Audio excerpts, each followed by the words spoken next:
Hello everyone. So as you can see, this is something that I have, a hair dryer. So I will be going to dismantle this hair dryer and show you the components used in it and the material from which all these components are made. For that, firstly I need to open this. So let me open it first. So as you can see, I have opened it and something I found is this structure.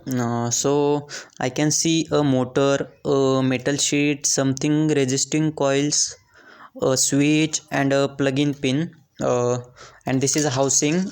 So we will be going to discuss one by one components used in this. So and a fan also used here. So let's start with this plug-in pin.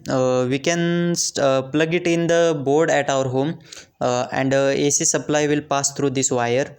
And after that, we can see a switch connected to a switch connected in series with the phase wire. So after that, we can see this AC supply is connected to the metal sheet.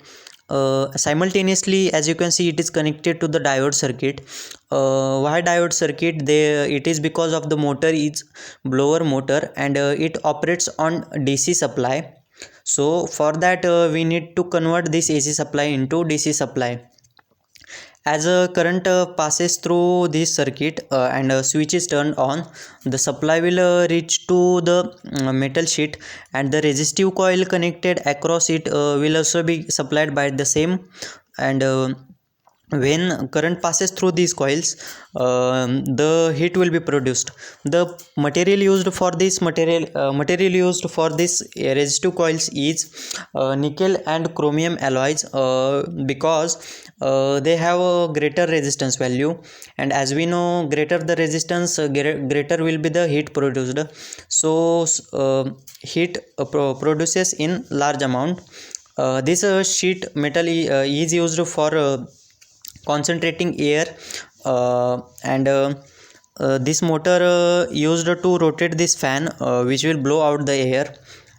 So as supply is reached to the motor will run along with the fan connected to its shaft.